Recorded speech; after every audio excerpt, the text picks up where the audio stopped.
Hello and welcome to Who, What, and When. My goal with this podcast is to recount for you the stories of historical figures and events that serve to shape the world we live in today, culturally, ideologically, or simply because the story is a good one. These figures and events are from no particular time or place in history. Some of them you may be familiar with, and others you may not. Most of these figures, as we receive them, proved to either be an insurmountable force or an immovable object to those who came against them. So what makes them successful in their endeavors? Was it chance or planning? Was it fate or was it luck? What do the sources tell us? Allow me to start with a journey back in time to the 4th century BCE into the ancient kingdom of Macedonia in northern Greece with the story of Philip II of Macedonia and his father. This is one of my personal favorites from antiquity, and I hope you enjoy my multi-part series covering his life and actions. Episode 1, An Introduction to Argead Kingship. This podcast has largely been structured around Ian Worthington's book, Philip II of Macedonia. This book was recommended to me as a source by Professor Wilker at the University of Pennsylvania as a great secondary source to use for the timeline of events for his life, that most of the events are generally agreed upon. And along with his work, I utilized another secondary source by military historian Richard A. Gabriel titled Philip II of Macedonia Greater Than Alexander, as well as multiple primary sources, including Herodotus, Thucydides, and some less contemporary sources such as Diodorus, who writes over 300 years later, and Justin, who writes in the 2nd century AD, around 500 years later. My goal is not to lecture you about the life of Philip II instead, but to tell you about him in a storied format rooted heavily in the sources, because I know not everybody has time to do the research, and frankly, I really enjoy it. So now, let me begin with the story of Philip II of Macedonia. To begin the story of Philip II, I must first begin with a small introduction into the nature of Argead Dynasty, so as to not do a disservice to Philip in my opinion, and to allow his achievements and actions to be properly examined and contextualized in the concept of a Macedonian king. Philip, as some of you may know, is the father of one of the most legendary historical figures to have ever existed, Alexander the Great. He was the young king who conquered the world. You may have also heard the saying, like father, like son. Well, let's just say, if you haven't heard Philip's story yet, that saying applies here well. While Philip never conquered the world, so to speak, in the same manner of Alexander, to use a simple metaphor, Philip built the bridge upon which Alexander descended onto the world, both literally and metaphorically. Philip is, in my opinion, and I think very justifiably so, one of the most talented political and military strategists to have ever existed. By this I mean that as a strategist, Philip's ability to strategize to gain an advantage before coming to conflict proved to be one of his most defining characteristics throughout his life and of his successes. As you will learn, Philip was not destined to become king of Macedon. He was the youngest of 3 brothers. He spent portions of his youth as a hostage in hostile cities, 1 or 2 depending on the sources, and he would only rise to the throne after his eldest brother, Alexander, was assassinated and his other brother, Perdiccas, was slain in battle with the Macedonian army. In the Argead Dynasty, neither of these untimely deaths would have been uncommon. Assassination was a more common form of death if you were a Macedonian king, as you'll find out, than natural causes was, and it was their duty to lead the military and the army in person. So before I dive into the life of Philip, I would first like to cover around 100 years of Macedonian kingship and his predecessors to properly illustrate for you what it meant to be a Macedonian king and how substantial Philip's accomplishments truly were, even when compared to that of his son, Alexander. Philip's parents, Amyntas III and Eurydice, ruled Macedon from 393 to 370 or 369, roughly, around 23 or 24 years. And he had, as I mentioned, 3 male sons, 3 heirs, Alexander II, Perdiccas III, and Philip II. Amyntas's reign, however, did not begin as you might expect if you have a more modern conception of monarchy or kingship. There was little inheritance of the throne in Macedonia, and a lot of fighting. Between 399 and 393, 4 others would declare themselves Macedonian kings, only to end up dead. This was the period right before Amyntas's reign. It was a truly tumultuous time for the Macedonian kingdom, which had, according to some Greek sources, experienced quite a modernization under Amyntas's predecessor, who actually ruled, which I will consider Archelaus. He ruled from 413 to 399 before this 6-year period, and who, after Perdiccas II died of advanced age after a 41-year reign on the throne from 454 to around 413, he murdered his cousin and his uncle to take the throne for himself and begin his reign as the king of Macedon. Archelaus's reign is briefly mentioned by the Athenian statesman and general Thucydides in his History of the Peloponnesian War, in the following passage, in which Macedon is under invasion by the Cyclades. Faced with such a large invading army, the Macedonians were unable to stand up to their enemies in battle, and retreated to the various strongholds and fortresses that existed in their country. There were not many of these. The ones that are now in Macedonia were built later by Archelaus, the son of Perdiccas, when he became king. Archelaus also built straight roads through the country, reorganized the cavalry, the arming of the infantry, and equipment in general, so as to put the country in a stronger position for war than it had ever been under all the 8 kings who preceded him. This is an unusually strong compliment from an Athenian in respect to a Macedonian. And to elaborate on this a little bit, the ancient Athenians and ancient Macedonians had an interesting relationship. It should be noted that Athenian sources tended to convey, well, just sources in general. You'll find this in Roman sources to their foreign neighbors who share some of the similar characteristics as the Macedonians to the Athenians. But the Athenian sources convey a message of distaste for the Macedonians on a more cultural level. That is, that the Macedonians are ruled by a king and appear to speak their own dialect of Greek. This is seen as barbaric, and it appears that Macedonian Greek may not have actually even translated very well into Athenian Greek, so it would have been a different enough dialect that they would have considered them different languages. And in antiquity, the term barbarian has a few meanings or broad stroke effects when you read it in the text, one of which means someone or a people who speak a different language, and that is a barbaric individual in the eyes of these classical authors.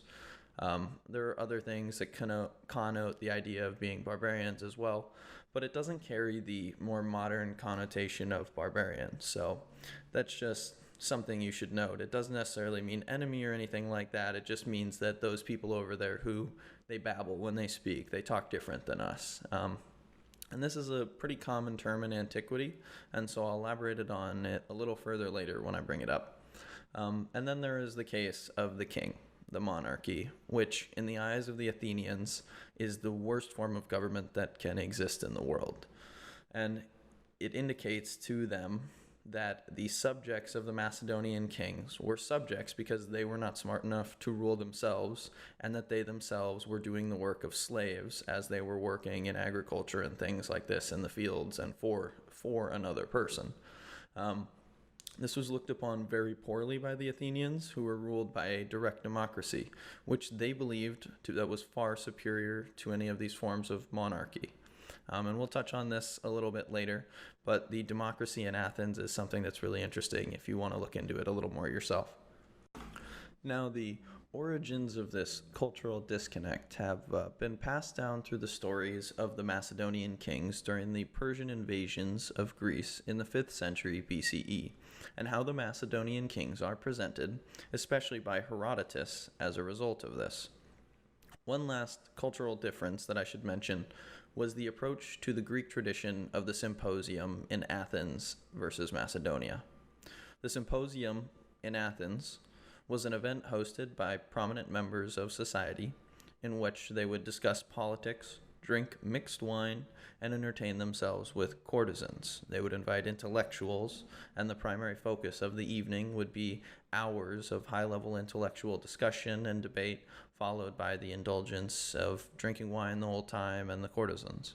The Macedonians, in contrast, their symposium was hosted by the king, at least as we know later in Philip, and consisted of drinking unmixed wine and entertaining themselves with courtesans, with much less focus on the intellectual debate and a much greater focus on indulgence and heavy drinking, which is conveyed in the sources and in antiquity, and was another culturally barbaric and uncivilized attribute of the Macedonians that we get in the sources.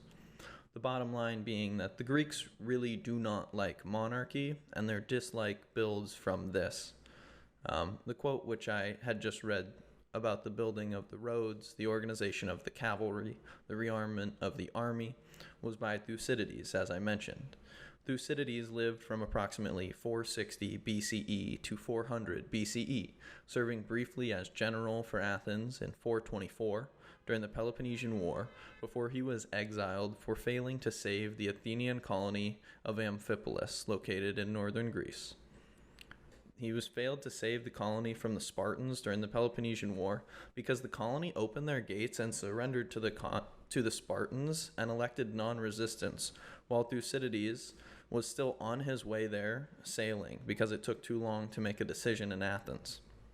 This was the reason he was exiled. And many others were exiled during the war for less or sometimes even winning the battle. You should look into it if this finds you of interest. He would be allowed to return to Athens a few years before his death, and only after the Athenians and eventually lost the war in 404 to Sparta. Both countries suffered significant losses during the war. Thucydides is often called a scientific historian and is credited with the emergence of evidence-based history, and I'd like to put that in little air quotes, as he tells you that he does not attempt to explain events through divine intervention, but that he would place more of the burden of the action on the individual, and believes that people are motivated by fear and or self-interest, which makes it ironic when he states in his introduction that his goal in writing the history of the Peloponnesian War is to be immortalized forever, for having written the story of the greatest conflict the world has ever seen. You can probably see the contradiction that exists here, and is that with that in mind, you must read these ancient authors much more as narrative storytellers, with factual basis rather than factual historians rooted in evidence and a scientific process as we know it today that would contain a bibliography or a work cited. These authors are often writing down stories that have functioned as oral histories for generations, and they're codifying them for possibly the first time, or maybe just the first time that we're able to find the writings of and receive them. That is not to say that we don't know a lot about them and we don't trust our sources in these cases, but we must always remain skeptical of the sources, especially when they tell you that they're going to provide you with the truth, and understand their biases and read their works with them in mind. And in doing this, we're going to gain a much greater understanding of these figures and these events and why these works have been written.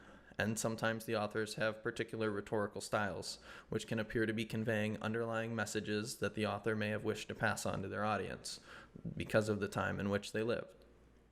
Now, with this in mind, I'd like to turn back to Archelaus, the king before Philip's father, and the king of Macedon from 413 to 399 BCE, the predecessor, if you will, to Amyntas III, Philip's father, when he would be assassinated after a decade and a half on the throne in 399, throwing Macedon into utter chaos for the next 6 years.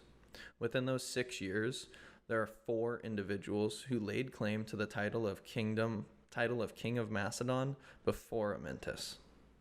Each of these names appears in the work of Diodorus Siculus. He's a Greek-born historian writing in Rome over 300 years after these events took place, under the rise and during the reign of Augustus Caesar. He's writing between 30 and 8 BCE. His work, The Universal History, or Bibliotheca Historia, was a massive endeavor at the time. He attempted to provide the story of the world from its mythical foundation up to contemporary times. And in Book 14, Diodorus refers to the pre-Amyntas Macedonian kings, the 4 who appear in the 6 years, in the following passages. In Macedonia, King Archelaus was unintentionally struck while hunting by Craterus, whom he loved, and met his end, after a reign of 7 years. He was succeeded on the throne by Orestes, who was still a boy and was slain by Aeropus, his guardian, who held the throne for 6 years. At this time, Aeropus, the king of the Macedonians, died of illness after a reign of 6 years, and was succeeded in sovereignty by his son Pausanias, who ruled for 1 year. Pausanias, too, the king of the Macedonians, died after a reign of 1 year, being assassinated by Amyntas, who seized the kingship and reigned for 24 years. Now, those passages are slightly out of order, but they illustrate that Diodorus was tracking the order of the Macedonian kingship and the manner in which it progressed. And then he has one final quote, now that we've gotten to our character of Amyntas. And it is worth noting that I've chosen to go with the more secondary source and modern acceptance that Archelaus ruled for this time period rather than going through each of these characters' lives, because we know very little, if not nothing, about their lives. And because of the credit that Thucydides gives Archelaus, I feel that his reign had to be longer than is conveyed by Diodorus, who was writing significantly longer after the events happened than Thucydides would have been. And this final quote goes further into the reign of Amyntas. In Macedonia, Amyntas, the father of Philip, was driven from his country by Illyrians who invaded Macedonia, and giving up hope for his crown, he made a present to the Olynthians of his territory, which bordered on theirs. For the time being, he lost his kingdom, but shortly he was restored by the Thessalians, recovered his crown, and ruled for 24 years. Some say, however, that after the expulsion of Amyntas, the Macedonians were ruled by Argead for a period of 2 years, and that it was after that time that Amyntas recovered the kingship. According to Diodorus, like I mentioned earlier, the dates are a little different. According to him, Archelaus ruled for 7 years, and then it was followed by a rule of 6 years, and then another rule of 6 years, and then a rule of 1 year, and then a rule of 1 year. However, I choose to take the dates given by Worthington a little more, just because the secondary sources that we have today have kind of created some timelines of events, and this one I think is pretty believable and allows for, if you're skeptical, for you to go do a little more digging, because it just gets a little nitty-gritty with it. And I align the reign of Archelaus with the rule from 413 to 399, this period of turmoil, as a short 6-year period, due to how many kings are mentioned as ruling and the various manners of their deaths. And then just the way in which it discusses Macedon. I don't think that he could have warranted such a compliment, as I mentioned before, from Thucydides, and have done the things that he has attributed to him in his attribution to the country and its growth, if he had ruled for such a short amount of time. And this is just another area where we can all hope that we'll learn a lot more through some evidence that comes out and know more someday. But it is worth mentioning that in those quotes, I just breezed past it, but Amyntas seized the throne by assassination. Amyntas did not rise to the throne from birth. He did not rise to the throne from merit in society or command in the military. He got there by murdering the guy before him. You can ask yourself, why would you want to be the Macedonian king? You've just seen so much chaos. You've just seen all these guys come and go and die. I mean, after what I've just read, that seems a little crazy. The incentive at this time is the same incentive that's motivated all of the previous Macedonian kings, in my opinion. It's a personal motivation to achieve what no one else ever has, and to make Macedon a powerhouse in Greece. Another note to put here is throughout the entirety of Macedonian history, there will never be a king from outside of the Argead bloodline. There's never a deviation from this bloodline. The king is always from the family. In consideration with all the assassinations, all the murders you will hear about, all the plotting, all the rumors, there will never be a king of Macedonia from outside this line. This is your motivation. Any failure to succeed as king, and you might be erased from history. As I've already mentioned, we have a lot of interesting dates and figures that we know very little about. Whether it be you're murdered on the throne or the battlefield, you'll be replaced by someone with a greater drive somewhere in your family, and perhaps your story will be changed in the text because of this. It is an indescribable motivation that comes through with Philip to me, and a type of motivation that I feel like many today will never feel in their life, and it's probably a good thing. It's the motivation behind the mentality of win or die. There is no alternative for these kings. They succeed or they die. And sometimes not even winning is enough to stay alive. You must win and win and win again, ever skeptical that those around you may try to kill you as they have to all those before you. Welcome to the life of a Macedonian king. This is the life that Philip was born into. And Philip's father, Amyntas III, for as much as my conversation has revolved around him, we actually know very little about his reign of 24 years. We do know that, according to Diodorus and a few others, Amyntas was forced out of Macedon for a time early on, and that he regained his throne with the support of the Thessalians and the Thessalian League. There is, however, debate about an Argeas figure who is mentioned by Diodorus. Regardless of his historical legitimacy or some of the others in the stories, it does allow us as historians some insight into the politics of Macedon and the foreign influences at play there. While they made good mention that all Macedonian kings will come from the Argead line, you can probably already tell that being the Macedonian king was no simple task. The political structure of Macedonia is somewhat unknown to us. What we know is that the king was the ultimate authority, that there existed an assembly body which consisted of all Macedonian men serving in the military, and that this body was only convened by the king. The assembly does not appear to have been used in any advisory capacity, but instead as a means by the king to communicate messages with his soldiers and probably gain their recognition. It was most notably used by the king for the recognition of the new king, or by the usurper for his recognition. The king was advised by his close friends, also known as his hetairoi in Greek, or translated, his companions, but he was under no obligation to heed to any of their advice either. The king was the sole owner of all of the state resources of Macedonia. I believe that's how it's translated today. And his wealth would depend on his ability to, according to some historians, exploit these resources and to survive on the throne.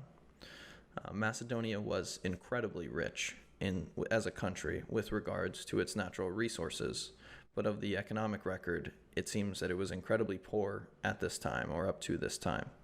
It contained mines of gold, or veins of gold, silver, copper, iron, lead, and the timber of the highest quality, according to our ancient sources. Yet, before Philip, the coinage was only ever minted in bronze in Macedon, signifying a true lack of economic capitalization on their resources, or some form of unifying enough to take advantage of these resources and mint. I think it signifies a lack of central control. It is reasonable to say that while this Argead family has maintained control of the specific office of king, the family never appears to have functioned as a single unit. There appears to have been constant infighting between relatives of all types for the kingship, and the power dynamic seems ever-changing. We know from a treaty with the Athenians during the reign of Archelaus's father, Perdiccas, going back to the 450 BCE to 413 reign, that when the Macedonians made a treaty, specifically in this case with Athens, the treaty was entered into with many local heads of power being ascribed as witnesses.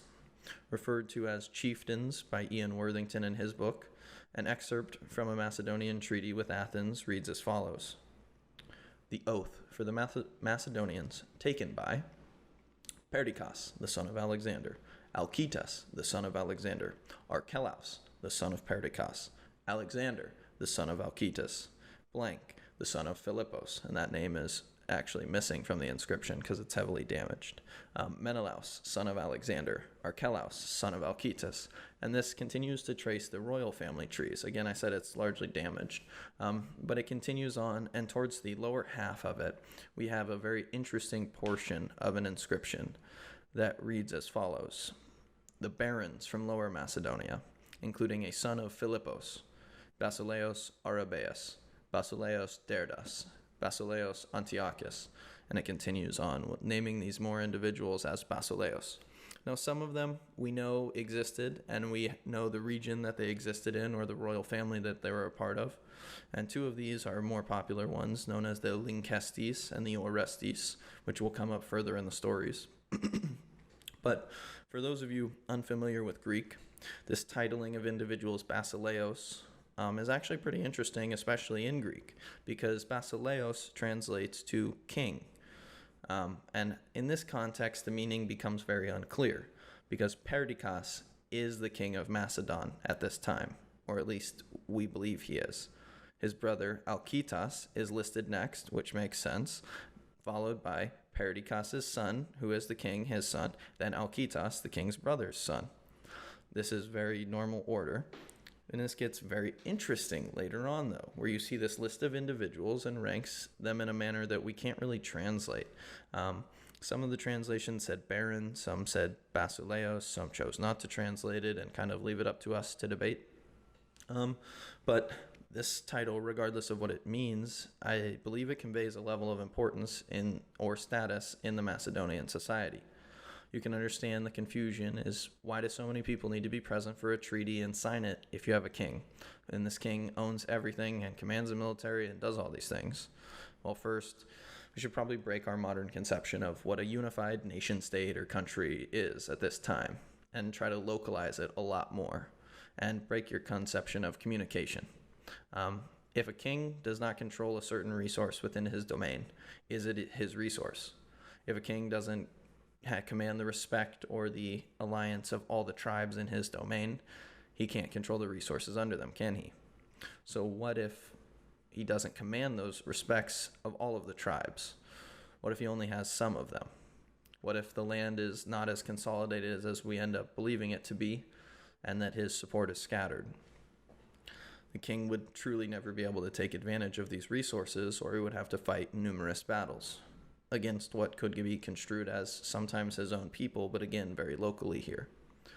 We may never have an answer to a lot of these questions, but Ian Worthington's Philip II of Macedonia presents to us the idea that Macedon was quote-unquote split between Upper and Lower Macedonia, more or less, and that these chieftains or barons existed in Upper Macedonia and Lower Macedonia, whereas in Upper Macedonia, the more mountainous and higher altitude area, they had much more autonomy from the powers of the king and the Lower Macedonian peoples. The upper portion is located on the western side of Macedonia, of ancient Macedonia, and the lower portion of Macedonia and the division from Greece proper at this time was Mount Olympus. To the north was Macedon, and to the south of Mount Olympus was Greece. The upper region is referred to as such because these tribes were located high in the mountains of Macedonia, on the borders of Macedon, where they lived as nomadic pastoralists. They traveled with their flocks, they had no set homes. The lower portion of Macedon was home to cities and incredibly fertile land, allowing for the raising of sheep, horses, and goats, as well as the growing of crops. The idea that local lords or local kings, basileos, barons, chieftains, were in the mountains and held relevant amount of power and may have wielded it against the Macedonian kings may not be far from the truth. Just think about the treaty from earlier and all of the individuals presented along with the others, of which I omitted. There were numerous. The inscription continues for a while. While their exact contribution to the strength of the Macedonian state will hopefully be known someday, today we can really only speculate on it. The jury is still out on the specifics, but it appears that the skeleton of the Macedonian political system had a king at the very top of the hierarchy, supported unofficially or very officially by his companions who probably held a great status in society, and were flanked by his immediate heirs and male family members, then his local heads of power or basileos who supported him and presumably held forces at their command, and then at the bottom would be the assembly, which is at the bottom for a number of reasons. The first, going back, which I said, was he has no influence with the king. He does not have to listen to them, and they can't do anything if he says no. It was convened only by the king, not by the individuals. And 3, only Argeads could rule, indicating that there was no real power in this group of people, or at least they did not feel like they had any. Within this structure, or with this structure in mind, rather, we'll move forward understanding that Macedonia may have a king, but as I've been hinting at a lot, it was hardly in any ways representing a unified Macedonian state or Macedonian body, if not failing to do so entirely, especially inside the royal family, but in their power bases as well. Amyntas' story is as legitimate as Macedonian king stories come. He killed the man who had the title before him, and he is a member of this special Argead family. He now holds the title, with it the implied allegiance or recognition from the Macedonian assembly.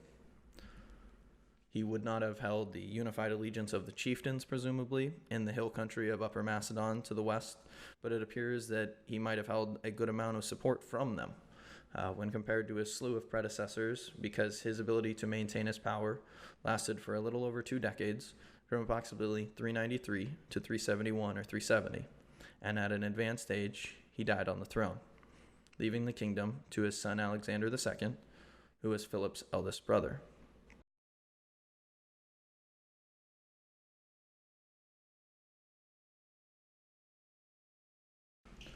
Of the death of Amyntas, we hear a few tales, and Justin, a well-known Roman historian for his work, The Epitome of the Philippic History of Pompeius Trogus, which served as an abridgment of the original work by Pompeius Trogus, the Philippic History. This work functions as a summary of Hellenistic monarchy, such as the Macedonians, and makes specific mention of Philip's father, Amyntas, and the nature of his reign, as well as his death. However, as I'm sure you will notice throughout these passages, which I will read, Justin is an author who loves rumor and dramatic flair, and therefore his ability to be reliably used as a factual source or truly considered a historian is something that's up for debate.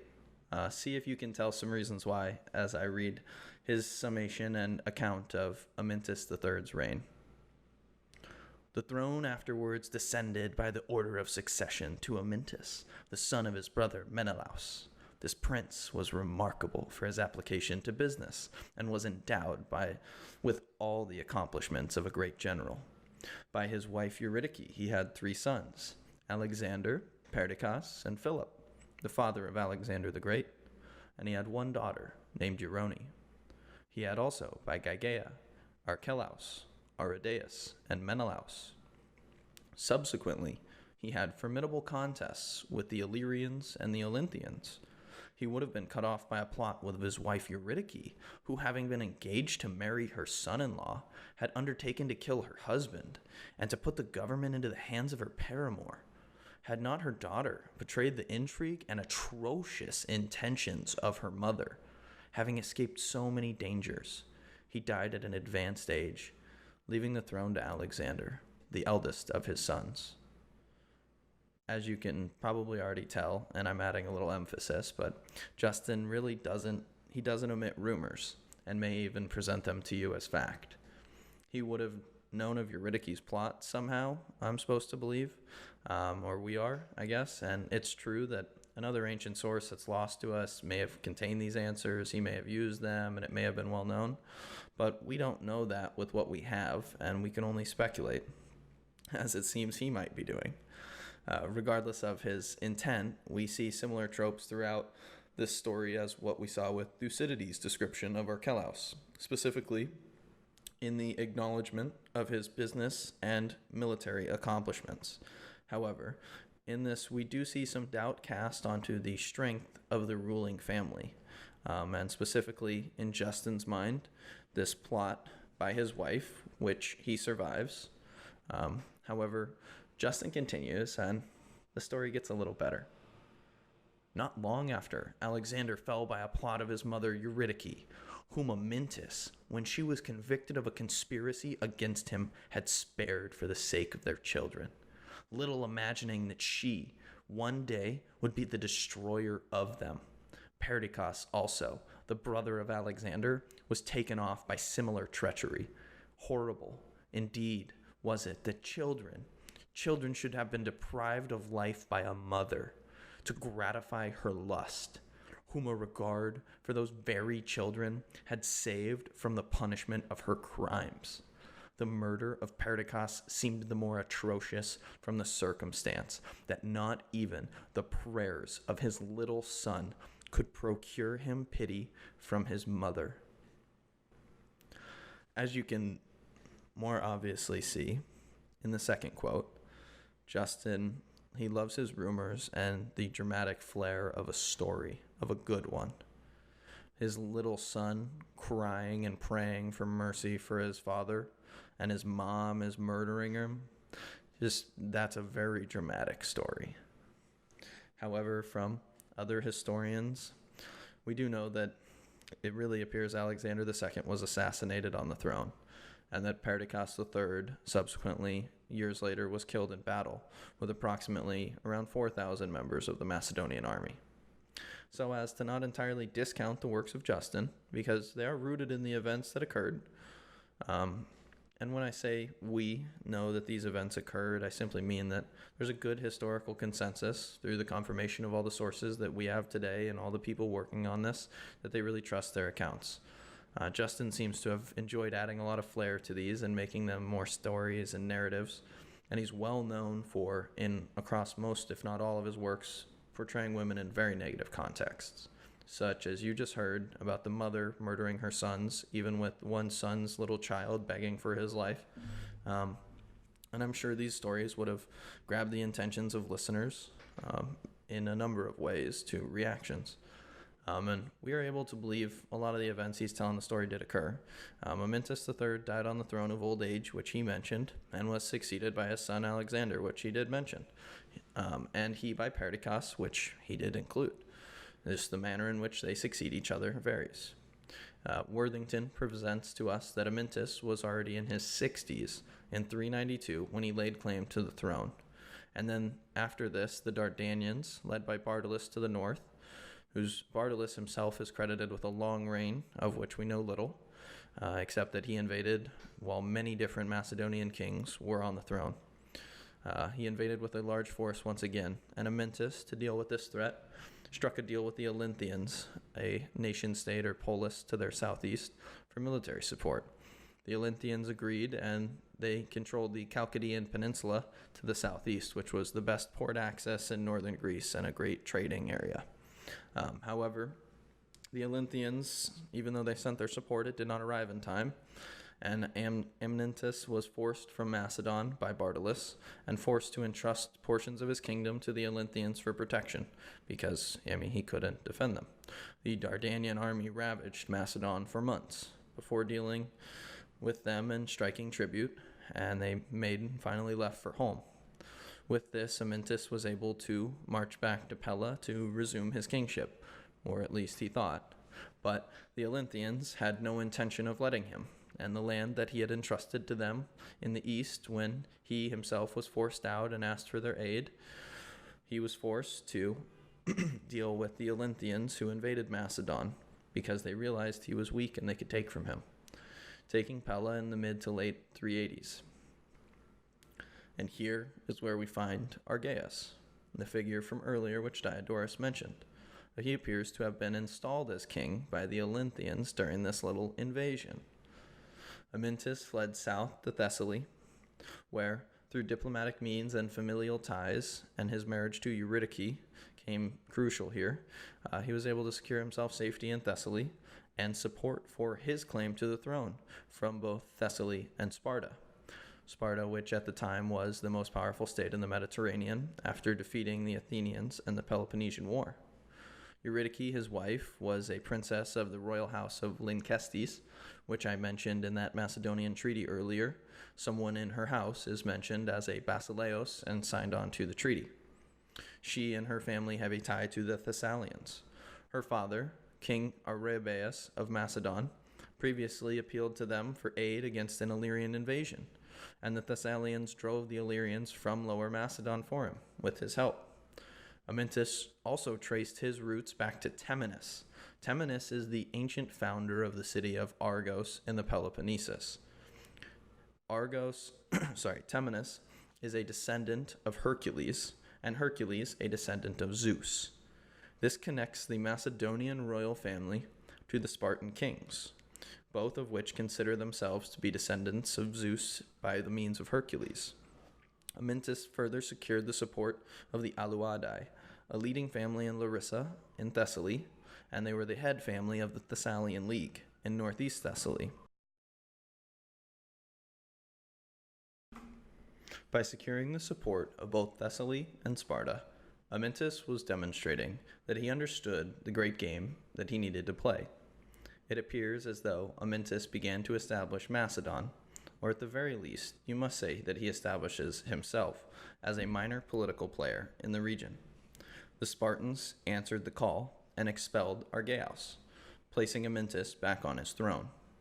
Within a decade, Amyntas would go on to break his ties with the Spartans, who had put him on the throne, and ally with the Athenians, a Spartan enemy, before the Spartan forces were defeated by a combination of the Greeks, led by the Theban army, under Epaminondas in 371 at the Battle of Leuctra. Epaminondas is a figure who we'll be discussing in much greater detail in the next episode. The remainder of Amyntas's reign would be plagued with attempts at foreign intervention and influence. The Athenians were determined to rebuild their empire and fiercely wanted their colony of Amphipolis back.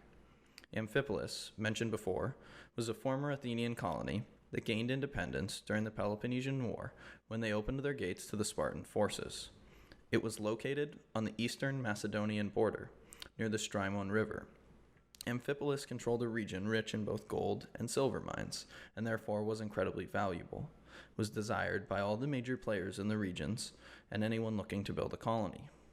Historians believe that Philip was born in the middle of his father's rule in 383 or 382 after he had resecured his place on the throne, with the help of the Spartans and the Thessalians, and would have seen his father rule for the first 13 or 14 years of his life, give or take, before his brother Alexander II would take to the throne and the power struggles in Macedonia would flare up once again. To stay with the story by Worthington, Alexander II, after ascending to the throne, and within his first year as king, while conducting a festival or symposium, or referred to as by military historian Richard A. Gabriel, a war dance ritual, which was probably just a symposium, different in nature than the Athenian one, as discussed earlier. At this symposium, Alexander was assassinated by, or at the orders of, his brother-in-law, Ptolemy of Alaros. Ptolemy, it appears, Alexander had seen as a threat for a little bit of time, and because of this, some sources say that he appealed to Thebes for assistance. With this, Thebes demanded 50 hostages, of which the Prince Philip was required to be one of. This was an act of submission to Thebes by the Macedonian king, and it appears to have been in vain. Ptolemy would be chosen by the assembly to rule, and as regent on behalf of Perdiccas, because he was too young to become king, even though he had just assassinated his eldest brother. And before Perdiccas, 3 years later, would have him assassinated once he came of age. This is an interesting story because it indicates that Ptolemy couldn't assassinate Perdiccas for some reason or another. In Justin, we find mention of Ptolemy possibly also involved in a different plot, which would have overthrown Amyntas III as well. However, the accuracy of this is really unknown due to the dates and the difference in the times. Alongside this usurper Ptolemy, Perdiccas was also forced to deal with a certain Pausanias, who was the chosen rival to the throne by the Chalcidian League, which is a league based in the Chalcidian Peninsula around the port cities containing a lot of the local powers. The Macedonians received aid, and Pausanias was expelled from Macedonia with Athenian military intervention. This act angered the Thebans, who were competing for influence and power with the Athenians at the time, and in 367, they intervened to keep Ptolemy in line and to maintain some control over the Macedonian kings. Macedonia was far from being its own country at this point, as you may well be able to see yourself. They not only have enemies in every direction, but they lack the ability to put a suitable army on the field and to defend their ground, constantly retreating and politicking to live. Perdiccas, now of age and having suitably had Ptolemy assassinated, assumed his position and reaffirmed his alliance with Thebes. To support Thebes, Perdiccas sent troops to defend Amphipolis from the Athenian forces and stationed a permanent garrison in the city. Notice he didn't take the city, he just stationed troops there permanently. This was seen as an act of war by the Athenians, and they declared war on Perdiccas III. They began taking port towns around the Chalcidian Peninsula, notably taking, settling, or destroying the towns of Methone, Pydna, and Potidaea. Potidaea was seen as a serious act of aggression and a threat by all the players in the region. This was a serious attempt at growth of Athenian power in their region of authority, and which had largely been removed not long ago by the Spartans during the Peloponnesian War. It would also have been during that time, around 365 BCE, that Philip would be returned to Macedon from his hostage ship. Sources are unclear as to what Philip did when he returned to Macedon, but it is likely that he was given a form of governorship, or baronship, or basileoship, whatever you have it, over a particularly important region of the Macedonian kingdom, a region known as Amphaxtis. This area was strategically important and controlled access to many natural resources. Historians believe that it was during this time that Philip began to implement a large amount of his military reformations within the Macedonian army and potentially even start drilling them. There are indications that he would have a sizable host at his command due to his rank and importance in society, as well as the importance of his potential province. It was up in the mountains, and he was forced to defend from invasions potentially. Philip had spent approximately 3 years or so, from ages 13 or 14 to 16 or 17, studying as a hostage in these other cities. He spent time in Thebes, which contained the preeminent military minds of the Greek world at this time. They were the first to ever defeat the Spartans in any land conflict, and it became a massive rout where the king himself was killed on the battlefield, at Leuctra in 371, as I mentioned. Now, this timeline is believed to be acceptable in that Philip appears to have a very solid military mind. He may not have been at these battles, and he may not have studied from them directly, but he appears to have taken and adapted a number of military tactics used by Epaminondas and Pelopidas, who was of the sacred band of Thebes, for use by the Macedonian military. Approximately 6 years after his return as a hostage from Thebes, the Illyrian forces once again massed in the north and marched into Macedonia. Perdiccas rallied his troops and met them in battle, where historian Richard A. Gabriel provides us with an approximation that there could have been no more than 6,000 Macedonian infantry and only a few hundred cavalry present. Perdiccas and approximately 4,000 of his 6,000 soldiers would fall there that day on the battlefield. The rest would flee for safety anywhere they could find it.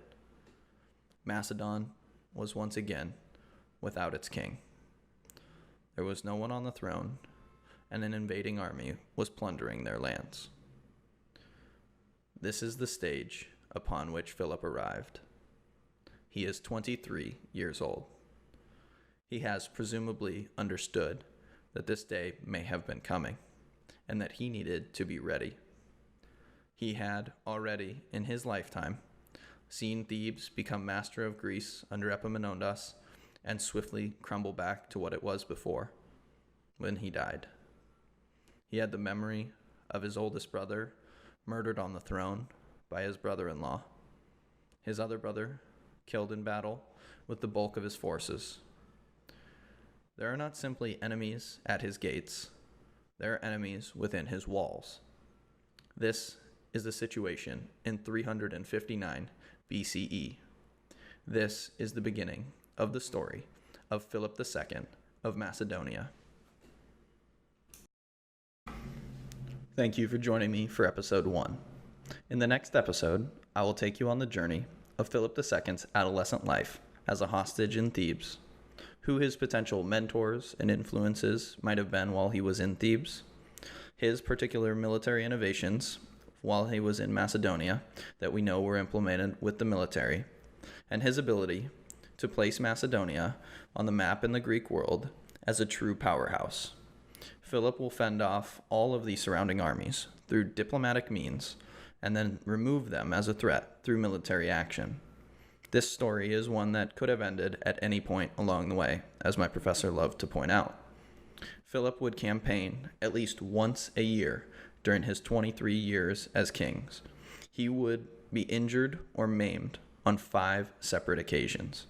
The 2 most notable are the arrow he took to the eye socket during the siege of Methone in 355, and the maiming of his leg, which almost cost him his life during a campaign against an Illyrian tribe in the 340s. If this story, the story of a very unlikely king becoming the most powerful man in the world during his life, sounds interesting to you, please join me in the next episode of the life of Philip II of Macedon, the rising son of Macedon.